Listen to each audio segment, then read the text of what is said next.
Hello and welcome to the Ren Den. I'm Ren, this is the Den, and last weekend we went to the UK's biggest gaming convention and I bought no games, but I did buy yarn. So let's talk about it. So the UK Games Expo, or UKGE colloquially, is enormous. It happens over the course of 3 days. It's Friday, Saturday, Sunday. And it's at the NEC in Birmingham, where it takes up I think about 6 halls, and something like 87,000 people went over the course of the weekend. There's 700 vendors. It's enormous, okay? It's massive. We were up at 5 a.m. to try and get ahead of the Birmingham traffic. Medium success. And we didn't have dinner until about 9:30. So because we did the whole thing in one day, which was quite intense. I think if we did it again, we would probably try and split it over 2 days because it's a lot of ground to cover. I think we worked out if we'd spent equal time at every stall, we're averaging about 40 seconds. So it's a lot. It's a lot. And within that, there's loads of variety as well.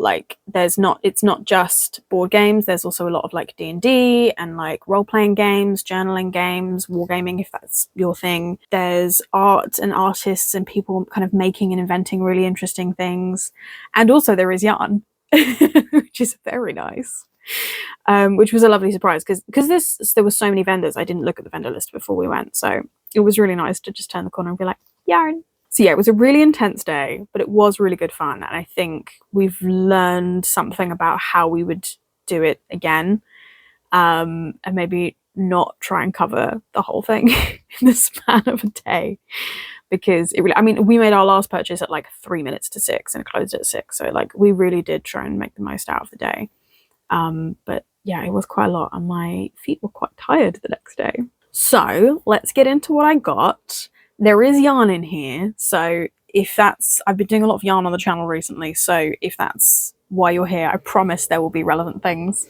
But we're going to work alphabetically, because normally I try and implement some sort of order into how I talk about what I bought, particularly in this instance where I went a little bit over budget, but it's just too much. There was too many stalls. It's too much to try and do it in any kind of order internally. All the stalls had numbers and things, but it was going to be all sorts of overwhelming to try and figure all that out into one structure. So we're going to do alphabetically by seller, although rather pleasingly the last thing I bought is the last thing in this haul. So diving right in, from Board Game Solutions, I bought this notebook, which is also a dice tray. So this is really cool. Let me see if I can show you. I picked this cover because I think it's a bit Zelda-y with the keys and the sort of fairy potions, and it's green. So it's got poppers that hold it there. And then obviously you've got your notebook inside your notebook cover, and this is just a slip, so you can put another notebook in here. And then you've got a little thing for your pen. And then the poppers, let me just, with the power of editing, you just pinch the corners together, and then you've got a little dice tray right next to your notebook, which I think is really cool. I'm always kind of looking for ways to condense my area playing D&D, particularly because if I'm a player, I'm taking the most notes out of everyone. So I need it to be a organized setup. And I just really liked this idea. I hadn't seen that before, and I thought it was really cool. The fabric's nice. It feels quite sturdy.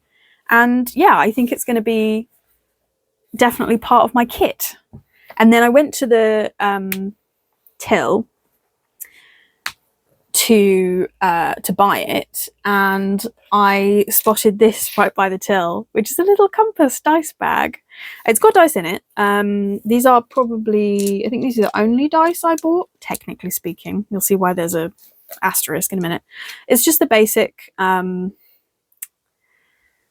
green sort of pearly dice that you get. But yeah, I mostly got it for the bag because it's exactly up my street. It's I don't know, I just like the little compass design, and I think it would be good for out and about. I'll just chuck this in my bag in case I just have a dice emergency and I just need some. So that was Board Game Solutions. It's quite a lot on this table. I'm just going to shuffle some things around. The next thing from Dark Sphere, which is games shop. I got this pack of 50 D&D character sheets. Very pleased with this. I'm running some one-shots for some newbies soon, and so I'm doing all of their character sheets, which is fine. I like doing character sheets. But I couldn't work out, like, I wanted them, my printer isn't going to print super nicely, and I wanted them to be nice for their first experience. So yeah, there's just 50 in there. This was £12, which is honestly not that bad. Like, it's expensive if you can do your own printing, sure, but I just thought, actually, that's perfect. That's exactly what I want. And it takes something off of the to-do list for having to do before these one-shots. So yeah, definitely a fan of that. And I like that it's like in a slipcase in a box. Like, that just feels, they're not going to get crumpled. I can just whack it on the shelf, and then 50 should last me a good long time. So quite pleased with that. There you go. There's my catchphrase back again for hauls. Quite pleased with that every time. And then from the dice shop online, I got this, which is why this is why I said technically I didn't buy any more dice. This is a dice spinner. First of all, it's gorgeous. It's this shimmery, like, magpie iridescence. And basically, it's not going to work properly stood upright, but just to show you, each one of these is a type of dice. It spins. It's got a little pointer on it for showing you what the number is. And yeah, it's just a really, again, like, compact. I can just chuck this in my bag, and there were a lot of really nice dice spinners, and I definitely could have started a collection, but I do like rolling actual dice. I do like the click-clacks. So I don't want to get too into spinners, but this feels like it fulfills a really good niche in terms of it just being, like, really compact, particularly as a DM. I like rolling dice, but when I'm DMing, the section behind the screen is so small that any space-saving mechanism is much appreciated. And it comes in this nice little tin to keep it safe. Next I got, and I'm going to butcher this pronunciation because I don't know how it's pronounced, so I apologise in advance. Eldritch Rock, Eldritch Reich, Eldritch Rach, possibly German, possibly short for something, but that's them. And I got these really cool patches which have totally inspired me to start a D&D jacket alongside the Zelda jacket, which I don't have time for, because frankly I don't have time for the Zelda jacket, but I want one. So I guess I'll just live forever and do everything. Anyway, so the patches I got, this is the wizard one. I'm gonna have to try and work out how this focuses. I think that's okay. This one says Dice Hoarder. This one says Note Taker, which is absolutely my personality, particularly as a player. And then this one says No Gender, Only Dice. And I really like them. The colours are really nice. They're a really nice size. Like, you could easily, like, put them on a pocket or something. Like, it's sort of badge sized, but you've got the security of it being, objectively like badges and pins and things, but they're just so easily losable, and it really stresses me out, and I end up never wearing any of them. Whereas, like, sewing a little patch on a jacket is something that's absolutely doable and just very easy. And yeah. And I really like the designs. There was a couple of bigger ones that I really liked the look of, but I was aware that I was probably going to go over budget, so I had to make some choices, but I will definitely be perusing the website. And then from Evil Pigeon, I got 3 books. So these are designed for inspiration for TTRPGs, kind of namely D&D, but it's supposed to be sort of system agnostic, if you like. So you can implement them into any game that you're playing. I think some of them more than others. So for example, this one, the inventory of improving items, I think is going to be fairly D&D specific, just because of how the items operate. Having said that, there's no like stats or things in here that sort of explicitly tie it to D&D, so you could definitely use it for other things. This one has 50 magic items in it, which can level up with the players, which is a really cool idea. They also all have optional cursed variants. which is very fun. There's like 4 volumes of this of the inventory of improving items specifically, and I said to him which one, if I was going to get one, which one should I get? And he was like, this one, because it's the first one with the cursed options. So that'll be fun. And then I got feasts and festivals because I'm always looking for, like, I think it's a really good way to make the worlds that you're playing in much more like real and vibrant and alive. And I couldn't say no to some just cool inspiration in that direction. And then finally, I got Codex of Crime, which is actually really interesting. I was reading this a little bit when we were taking a break at the convention, and it talks about like how a legal system would work in a world where there is magic, and like what crimes might be considered more serious than others, and what punishments might be employed, kind of taking inspiration from like modern systems, but also medieval sort of methods of punishment. And like talking about how like you have to think about in your context of the world how different crimes might be treated with different seriousnesses. So for example, arson, very serious because all the buildings are very flammable and there's not necessarily like a structured police force, fire service, so you're not going to necessarily have that degree of security, so that would be a crime that would be treated very seriously. There's also like NPCs in here that would be known for doing those crimes, and the players could interact with. And again, it just making the world feel a little bit more like you want problems in your world. Like, sure, in the ideal world there would be no crime, but in the world where you want to tell a story and you want stuff to happen, there does need to be crime, because there need to be needs that aren't being met, there need to be things that are happening that shouldn't, like, normal people wouldn't necessarily want to be happening, in order for the players to have something to kind of move against and respond to. Like, everything can't be perfect all of the time. And I actually think this is a really cool and thoughtful sort of examination of that. From my brief, I've only read the first few pages, but I'm very impressed with it. So those are all from Evil Pigeon. Next, from Gogleth 3D Printing, I got... Let me get this one out of the box, actually, so you can appreciate it. I got a couple of minis. I think these were the only minis I bought. I was expecting to buy a lot more minis, but these were the only ones that I got. So this is a giant snail. He's got, like, almost kind of battle scars on him and stuff. And yeah, I love him so much. He's really cool.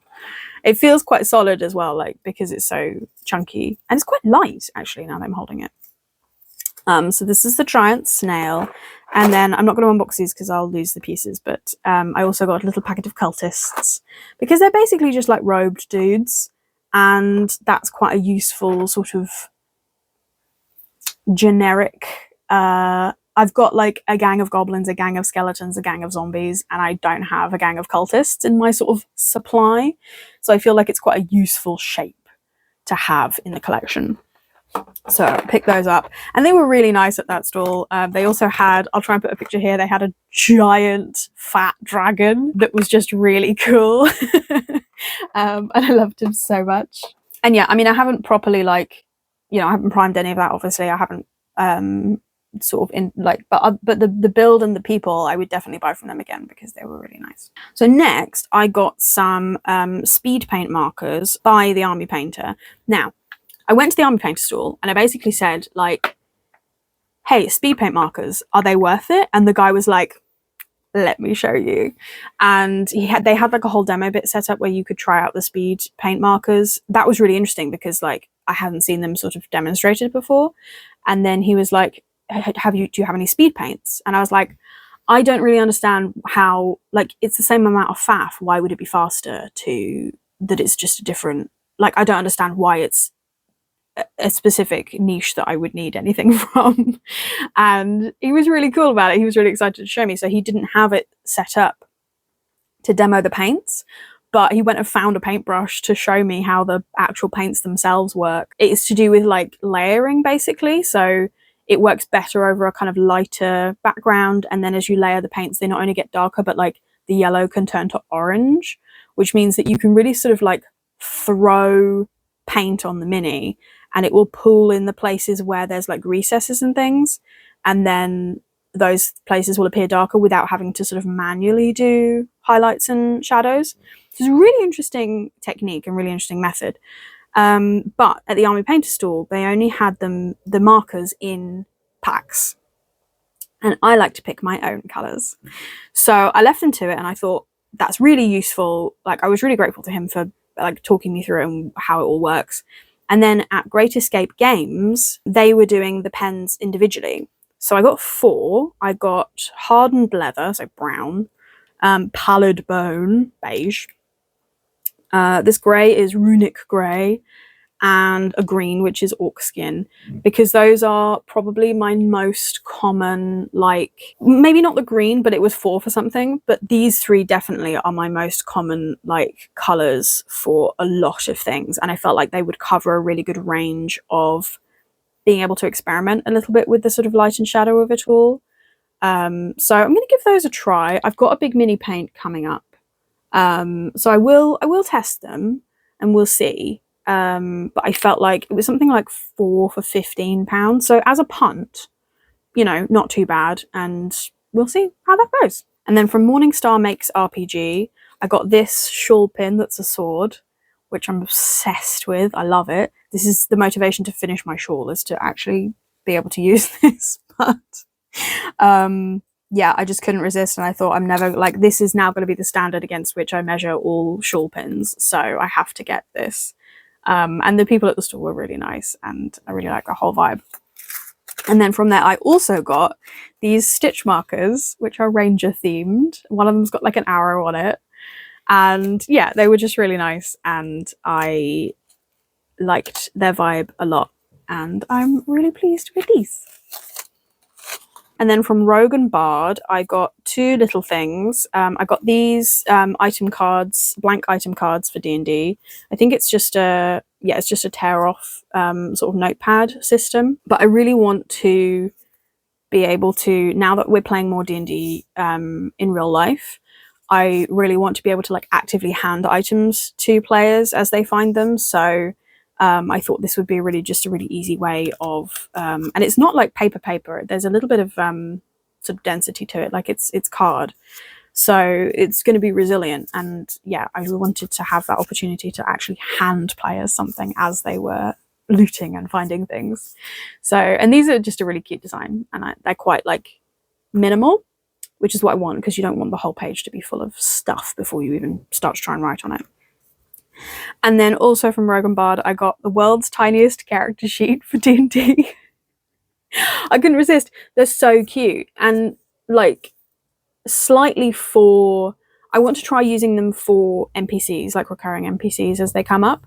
But I also think that I want to use them to demonstrate to newbies how, like, a lot of the information on a character sheet, actually you're not using all of the time. You can fit the information you really need on 2 sides of the tiniest piece of paper in the world.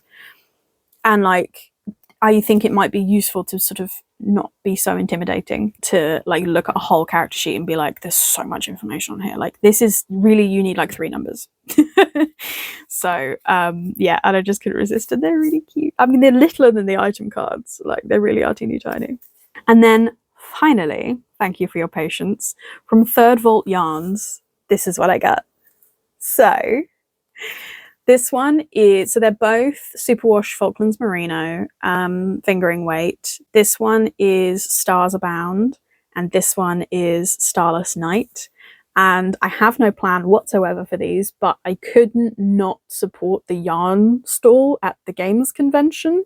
And also, I think they'll make a really nice contrast. Like, this is the border for something that's this, or like, I've got a couple of very nebulous ideas floating around about how to use these. So it's not completely without plan, but yeah, it's probably going to be a hot second before. But like, this color is sort of in that, you see?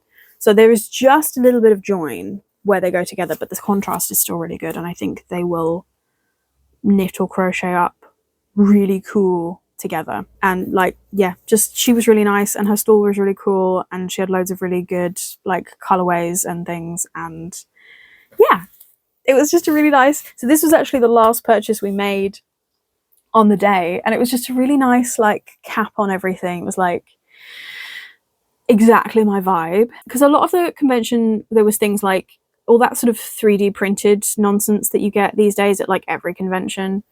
There was war games, and there was some stuff that was really not my vibe that we kind of went straight past. But there was also plenty that was, and like there was really cool like independent designers and people making fun D&D stuff and gorgeous art. And yeah, it was a really nice day with everyone was so sort of friendly, and there was a lot of people. And it was quite intense. I spent most of the day with my headphones on, sort of trying to balance like being too warm versus being too overstimulated. But we did find a couple little quiet spots, which again would be useful for next time in terms of like structuring how we do it. Knowing that we can just kind of dive out at specific points, I think would be really useful. And I did get a couple of other things, but I can't show them to you because they are presents. And by the time this video comes out, they probably won't have all been gifted yet. So I want to keep that under my hat for a little bit. But yeah, we had a great time. It was a long day and we were basically useless the next day. So yeah, I think we wouldn't necessarily do it in the same way again, but I could see us doing it again. I think the plan is next year to maybe try another games convention that's a little bit closer, like a big one, and see sort of how it feels in terms of variety, and make a call then about whether we want to alternate, whether we want to, you know, keep exploring new things. I'm not sure, but I wouldn't rule out going again. And that, I think, says a lot to how sort of smooth the organization was. Even like, you are going to have to wait in terms of there's just that volume of people, but I think they managed with that volume of people very well. And there was only a couple of bits where like even the aisles felt super busy. So I think, yeah, it really speaks to the level of sort of organization and effort that they've put in to make it an enjoyable experience when there's just that quantity of people in one space. So yeah, I think they did a good job. Anyway, that's that for today. I hope you enjoyed it. I hope you see some of these things again. In particularly the yarn, and I hope that I actually do make things out of it. There will be a mini paint video up at some point, but I think I'm doing quite well on the queue right now, so that might be a whole second until that happens. But it's definitely in the works because I want to get this tray of minis off my table and into the storage, and then of course there won't be enough room in the storage, and that's a new problem, but we'll deal with that when we get there. So thank you for watching, take care, and I'll see you on the next project.